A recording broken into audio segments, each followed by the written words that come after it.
Few people joining. I think I'm going to make a start. I think we'll find for the next few minutes there'll still be people joining us in the background. So welcome to our webinar around effective workplace mentoring.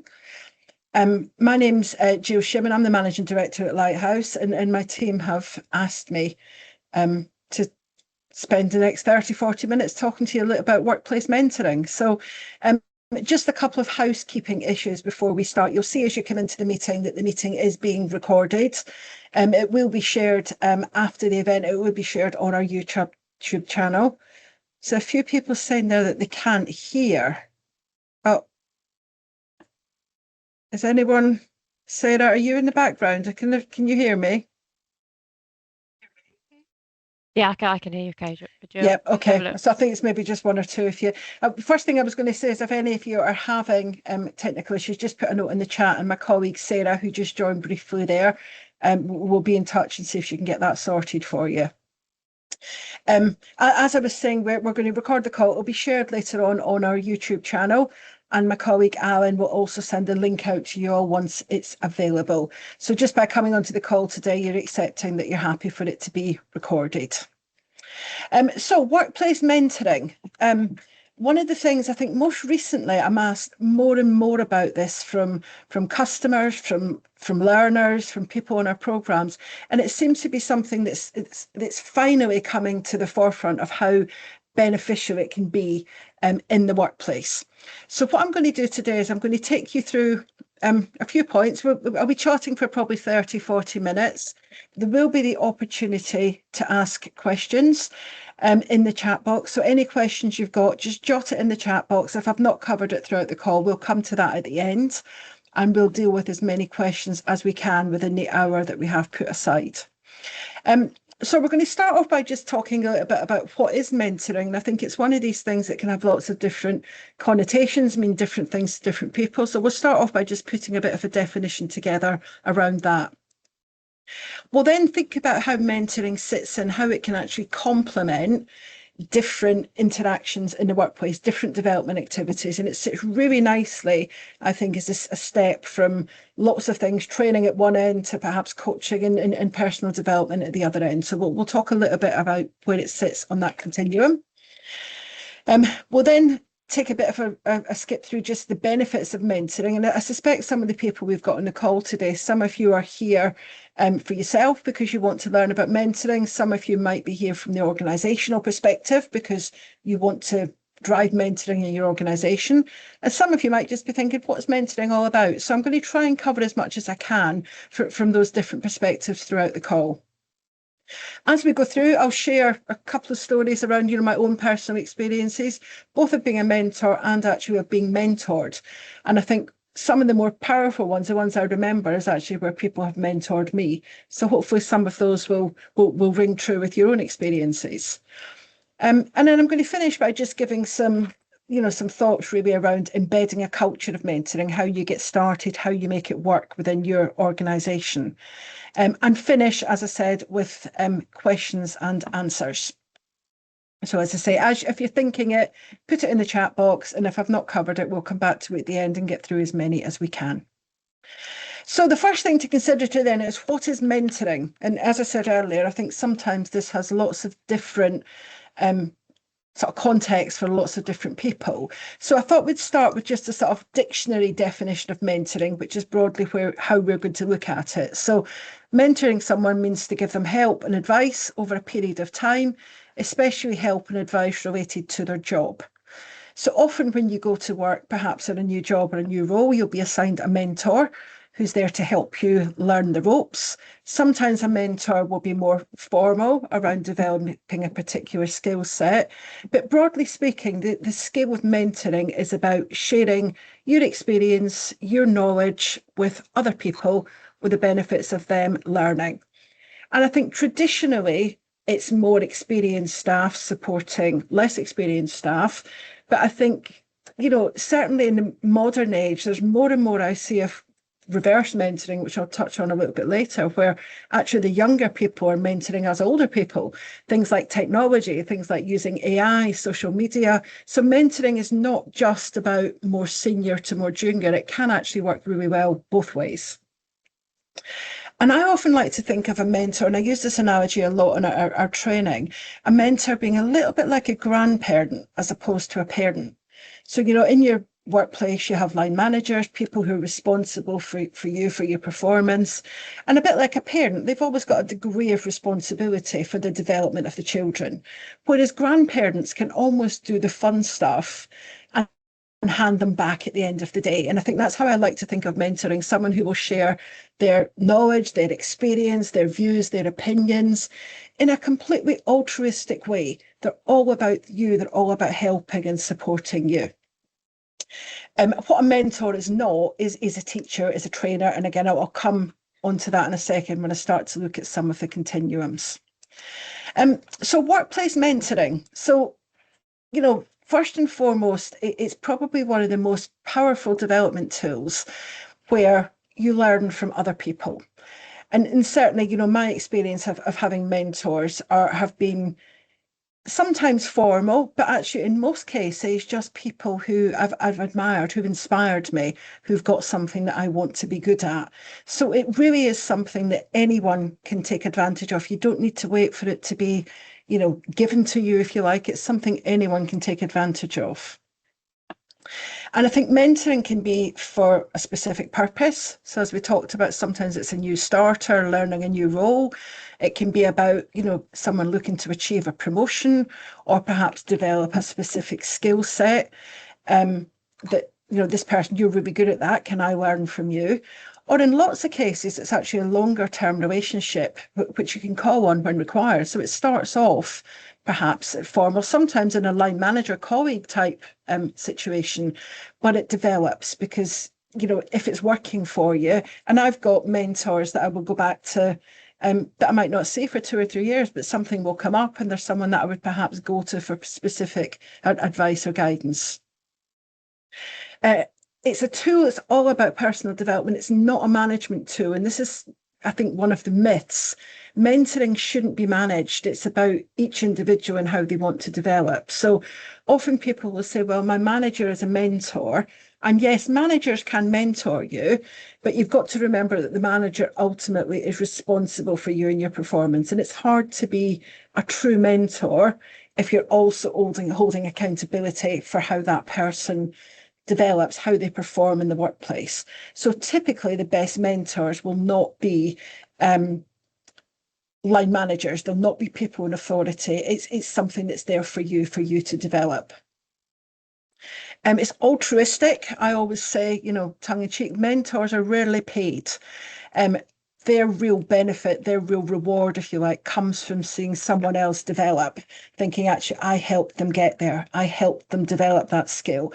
And just to know in lots of cases that you've been, and sometimes just a little small step in terms of pushing someone forward to the next step in their career is where the real reward comes from. It's to say, it's rare that mentors get paid. Coaches get paid, but that's a very different skill. And again, I'll touch on that shortly. As I've sort of said, it's separate from other work relationships. So your mentor may be someone in your workplace, maybe someone you work with, could be someone in a different team or department, or it could be someone completely away from your workplace. It could be someone that you know through a different, perhaps through hobbies or sports or things like that. Again, it's not a structured relationship in terms of like line management. And it doesn't require permission or monitoring. Anyone can have a mentor. And obviously, if you're going to be taking time out of the workplace and having to fit things in your diary, you need to discuss that with your manager. But to have a mentor, you don't need to ask permission from anyone. It's something you can do whatever you want, whenever you want. And I think, you don't just have one mentor. You can have lots and lots of different mentors at different times mentoring you on different things. So there's a very broad brush sort of definition of certainly how I see workplace mentoring. So how does it differ from other development activities? And I think this is where mentoring really will come into its own, because in the workplace, there'll be lots that will be happening where you're being taught things. So people are telling you what to do. And that's right, because if you don't know anything, you have to start somewhere. So when you start a new job or a new skill, you might go on a training course where you learn how to do something. And you might, when something comes up, when there's a problem to resolve, you'll be going to someone else for guidance. You'll be asking them, okay, this situation's happened. How do I fix it? And that's right. That often happens, when a skill is starting to be learned, starting to be developed. There's a point where you need to be told so as you learn.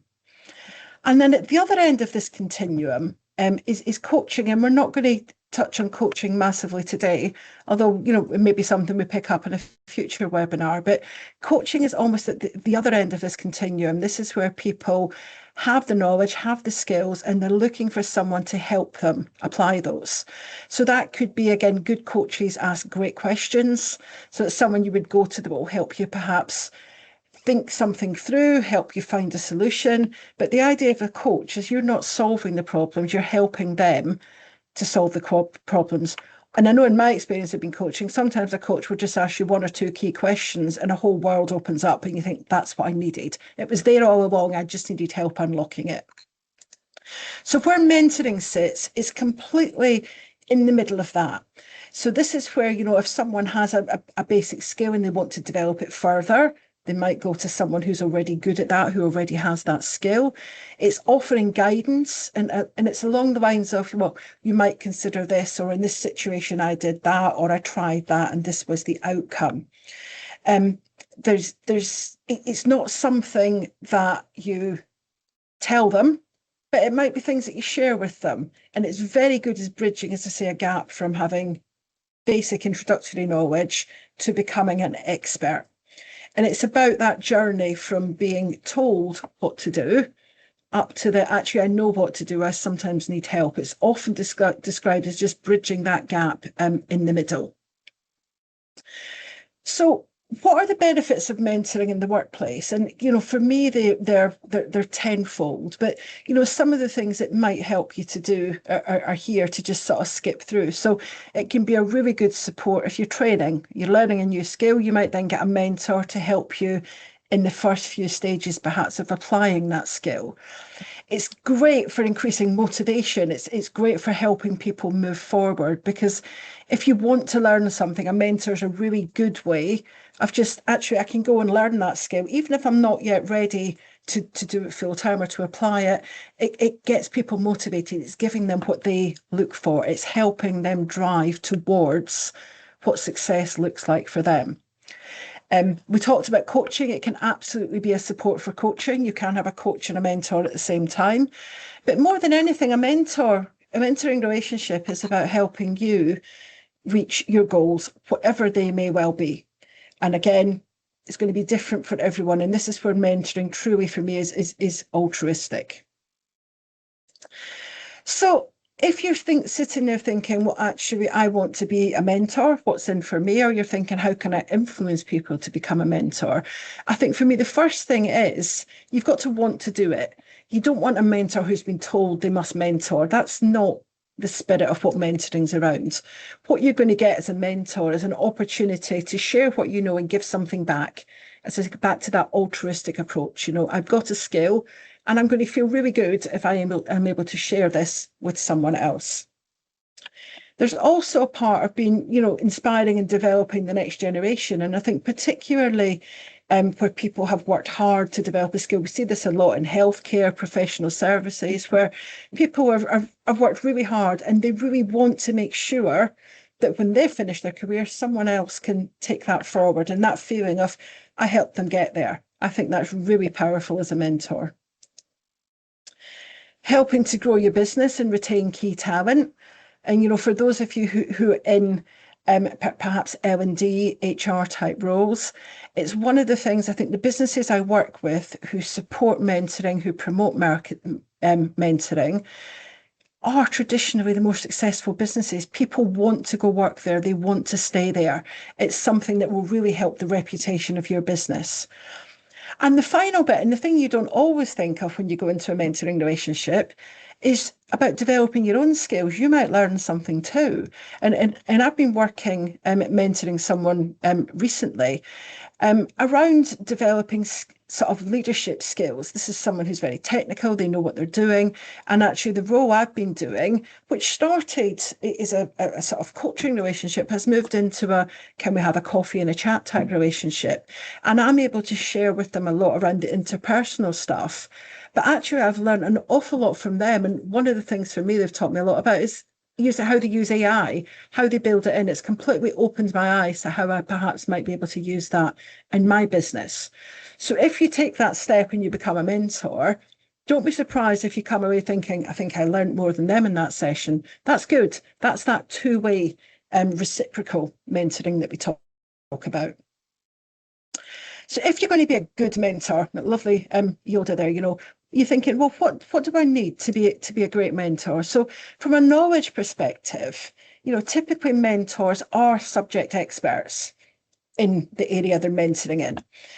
So using my example, I'm a qualified leader, I teach leadership, so it's an ideal subject for me to talk about because I do this every day. But it could be someone's got a technical knowledge, a specific skill that they want to develop. So the person they'd go to for a mentor would be someone who has that, is an expert in that, has a proven track record. They've been there, done that, and they're credible. They're someone that you think actually they're worth listening to. And a lot of those things are very personal, very subjective. But, for someone to be a good mentor, they have to know what they're talking about within the context of that relationship. Some of the skills to be a good mentor, you've got to be a good communicator. You've got to be a good listener and a good storyteller. And I think my experience of mentoring or being mentored, often I've learned more from just someone telling me a story than I have necessarily from any practical pointed guidance. This was my situation. This is what happened. This is what I did. This was the outcome. And I think, the ability to take people with you, tell a story is absolutely a great skill to have in a mentor. And then the final thing, again, is around the behaviours. And again, I come back to you've got to want to do it. But, as a mentor, you do have to understand that you're going to be dealing with people. You're prepared to be honest, kind and supportive, trustworthy. There's a degree of confidentiality when it comes to mentoring. If people are going to really be able to benefit from that relationship, you've got to be balanced in terms of not sharing what they're telling with you, not sort of going back and reporting, and being really clear around, what confidentiality looks like, what the purpose of this is. But most of all, you've got to be someone that is doing it for me for the right reasons. So if you're going to be a mentee, and I always think that sounds like some kind of sweet, but I can't think of a better word for it, the person being mentored. So again, if you're sitting here today thinking, I'd like to be mentored, what am I going to get out of it? And I think, the first and foremost is whatever you're looking to be mentored on is that opportunity to progress in your career, whatever that may be. Personal growth, you're going to leave that relationship knowing more about something than you did at the start of it. The opportunity to learn from others. And I know my experience of mentors, I've often chosen them. There've been people who's inspired me. And there's two people that stick with me as being great mentors for me that I'll just share with you briefly. So one was someone who was my line manager about 3 lifetimes ago, actually for a very short period of time. But someone that really inspired me. And he was actually the one that opened the first door of me moving from being a manager into learning and development. He's seen something in me that I didn't even see at the time. He's seen what excited me. He's seen what I really wanted to do and was coming up with you might want to try this type conversations. And over the years, I probably see this person, every few years at most. It's not a relationship where we talk all the time, but it's someone that I would go to in specific situations because I know he'll share his experience, he'll share it, ethically, wisely, and he's doing it because he wants to help me, not because he wants to help himself, not because he wants to tell me what to do, because he thinks actually this is something you would benefit from. And then the other mentor, probably a more formal one, is probably a business mentor, someone that mentored me before I started Lighthouse. We've been around now for 14 years. And this is someone who helped me with the practical sides of setting up and running a business. But someone now who I go to when I've got a problem, a decision to make. I just want guidance and advice on something. And invariably, most of our mentoring sessions take place over breakfast. We'll go out, we'll have breakfast, we'll chat for an hour or so, and I'll leave with some more insight around the particular situation I'm looking at. And I think that's the thing that really pulls that together for me. If you find people who are willing to mentor you and that relationship is positive, you're building a network for the future. People that you not only work with now, but that you'll come back to time and time again, because you know that they're there to help you. They want to support you. So, if you're thinking about finding a mentor, do it. Think about the people who do the things really well that you want to get better at and approach them. And it could be a really formal relationship. It could just be, can we go have a coffee and a chat? There's so much there to gain from being mentored. And then the final thought is really just looking at it from the team organisation, because mentoring, it can take time. It takes effort to sort as an organisation. Sometimes you have to put things together to help people get started. So what's in it for you? Well, the simple and obvious one is it's an opportunity to develop your staff. They learn from each other. You could argue mentoring is also quite cost effective because it doesn't involve necessarily external people that you're having to pay. It's a way of really making sure your staff are developing. And as a result, motivated and engaged. And I often say, it's not just the people being mentored. Anyone that wants to be a mentor, if you're going to invest some time and energy in supporting them to develop their mentoring skills, then that's going to motivate and engage them as well. It gives them a new skill to add to what they're already good at. Fantastic for succession planning. I work with so many organisations where, mentoring and upskilling is a key part of their succession planning for the future, but also attracting and retaining the best staff. And then kind of almost the side effect of this is the commercial benefits. Organisations, and you guys will know this, people who invest in the staff, who develop the staff, who get the staff working together, supporting each other, perform better commercially.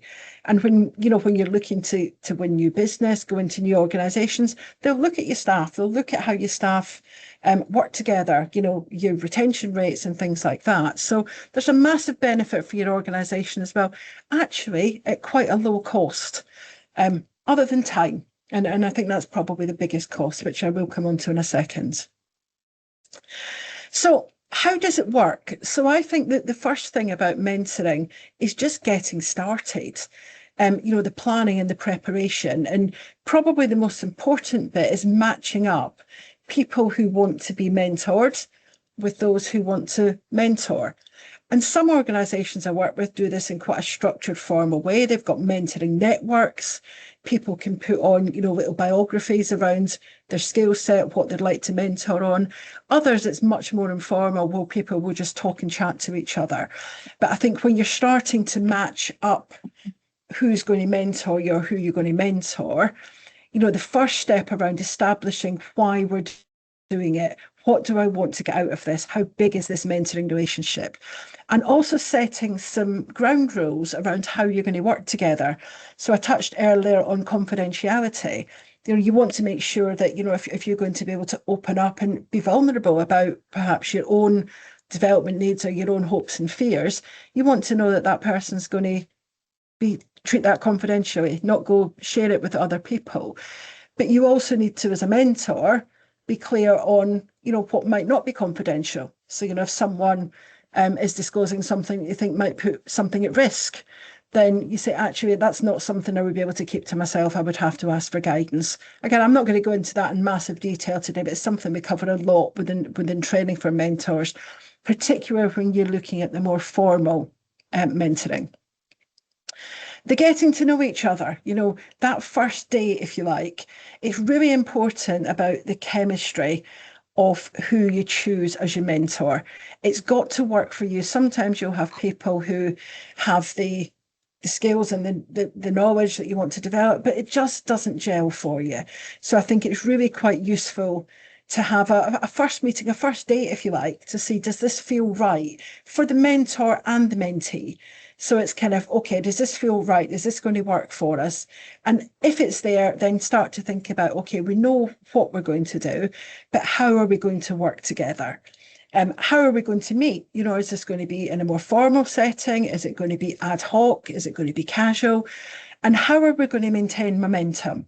How are we going to not find an excuse not to do it, which I'll come on to in a second. It's sometimes easy when life gets in the way and we get busy. So how are we going to make sure that this actually works for both of us? And then thinking about, you know, how we balance it with our day-to-day responsibilities, because we can't just take a day a week out to go be mentored or to mentor, but there's got to be a win-win-win where you're getting something out of it, so is the mentor, and so is your organisation. So let's look at some of the things that get in the way. And there are 3 types of barriers I think you'll come across, and I suspect you all have examples of each of these. So the first thing that might get in the way is things like what we call situational barriers. So I haven't got enough time, I'm a little bit busy, I'm going to have to travel, there's a cost, I can't take time out because I should be fee earning, all these types of stuff. Or actually, you know, oh, I don't want to interrupt a mentor, they're really busy, they've got a lot going on at the moment. So I think if there's situational barriers for you, I always come back to the why are you doing this? Because if you really want to do it, you'll find a way. Planning ahead, setting out some clear times, setting out some parameters for how you're going to do it, and being realistic. So actually, at the moment, we're only going to be able to do an hour a week, an hour a month. You know, we're going to have to do it outside workplace. It doesn't really matter, but it's going back to if you're finding yourself saying, I haven't got enough time, it's too expensive, oh, I'm not sure it's the right thing, really go back to, is this the most important thing for you? Because if you want to do it, you have to address each of these barriers. And don't forget, it doesn't have to be in work time. You know, if time's a barrier, you could go out for a coffee over lunch or perhaps meet up after work. Sometimes there'll be some organisational barriers. And again, I work with lots of HR and L&D professionals where Jill would love to be better at mentoring, but it's just not something that our senior leaders see value. It's culturally not something we do. You know, they're not going to give the focus to this. And, you know, culture for me is often described as something, it's how we do things around here. So if you want to develop a culture of mentoring, you have to do it. You have to be able to talk about it. You have to share the benefits of it. And as a result, you will start to see it coming perhaps slightly up the agenda. People say, oh, okay, I can see the benefits of that now. But it's a slow burn. And I'm going to talk about this a little bit towards the end, just around embedding it within your culture. But again, it's one of these things, if we're going to do it, we need to address some of these barriers, or we just will never do it. And the final one is some of the personal barriers. You know, people might have been involved in mentoring before. It might not have been a great experience, or I don't think it's right for me. I don't think it's something I can develop from. And that could be right. But again, if you're thinking there, you know, go talk to people who've been mentors, talk to people who have been involved in mentoring relationships and get their views. Almost find a mentor to tell you about mentoring, someone who's got something out of it, because that personal barrier, you know, if you don't try it, you'll never know. You might try it and think, actually, it's not the right thing for me. But in my experience, once most people get involved, there's no going back. They really see what it can bring for them. So each of these barriers, you know, it's a reflection after the session. Just think about which of these exist for you, which of these are ones that might get in the way, and start to think about how you can overcome each of those. So if you're serious about, you know, embedding a culture of mentoring, I often say, you know, you just have to do it. Get started, do something. And I think that's the first bit. You know, if you're thinking, I really want to do this, whether it's finding a mentor, being mentored, I'm just going to go out and make a start. I'm going to talk to someone. I'm going to ask if they'd like to be a mentor.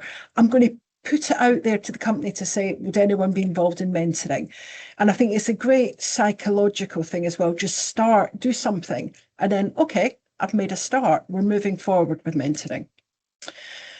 Then it's thinking about what's right for your organisation. So if you're working within a larger organisation, you might be, you know, putting a team together to do something a bit more formal. We really want to get people involved in this. We want to start to really drive it across the organisation. But for others, it might be just more an informal, almost giving people permission to be mentored, talking about doing what we're doing now, talking about the benefits of mentoring, so as people will start to explore it. Look for role models and early adopters. Avoid the naysayers. It's really tempting when you're trying to change a culture to try and convince the people who say mentoring's not for us, it's not how we do things. Just ignore them, because you're not going to change their mind. And actually, the more you challenge them, the more stubborn they'll become.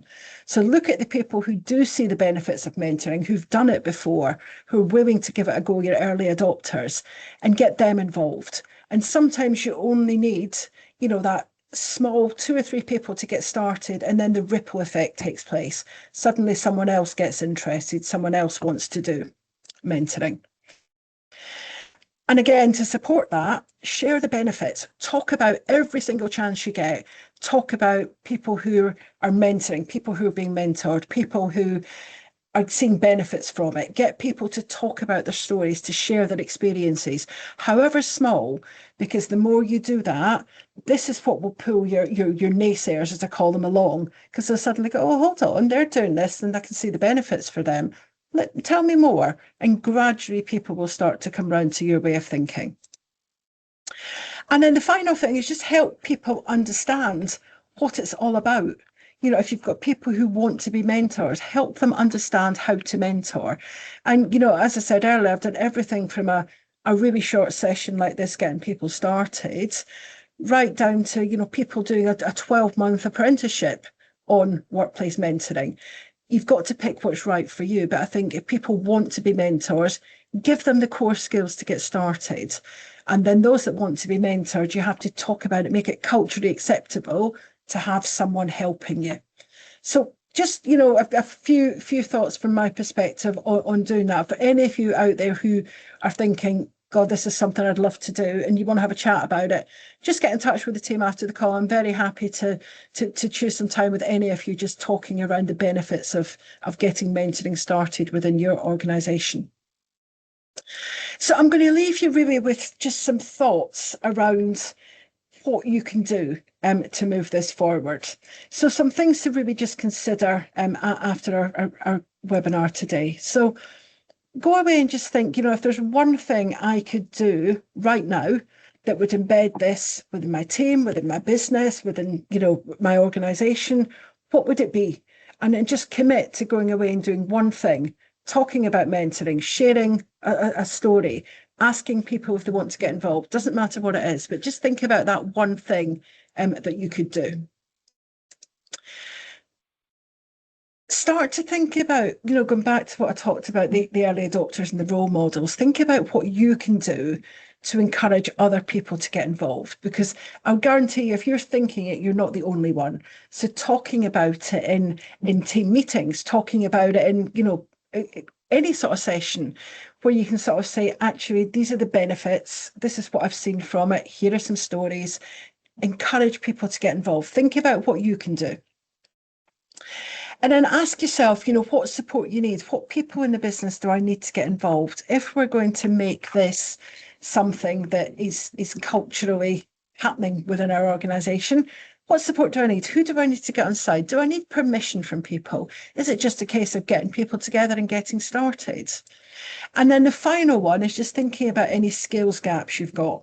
So, if you want people to become effective mentors, or if you yourself want to become an effective mentor, what skills do you need to develop? And I say, will versus skill. If you want to be a mentor, the chances are you'll be a pretty good one, but you need to understand some of the technicalities of what mentoring is, what it isn't, and how to start to set up those relationships. So there's lots of information. And again, I'll get the team to send some links out with the slides later. But, a couple of places to look, the CIPD, they have lots of information sheets around workplace mentoring. And there's places like, the Coaching Council, the European Mentoring and Coaching Council. They can give lots of guidance as well around how to get more involved in mentoring. And as I say, that's ranging from just some, personal CPD to people who want to do training and perhaps formal qualifications. So I hope it's been useful listening to what we're going through today. I'm not sure if anyone has any questions or whatever. Start popping them in the chat box, which Sarah is monitoring. I don't think there's a huge amount come through. but I'm very happy to share my view and opinion on anything that's useful. And I'm just going to leave you with one last question. So 10 frogs sat on a log and 7 decided to jump into the river. How many remained on the log? And the first thing people go to is 3. But the answer is 10, because all they've done is decided to jump into the river. They haven't actually done it. So if you want to get involved in mentoring, going back to what I said earlier, please just do it. Get involved, do something, however small, because that's going to start that journey. So thank you for listening. I'm just having a quick look at questions. There's a couple have come in there.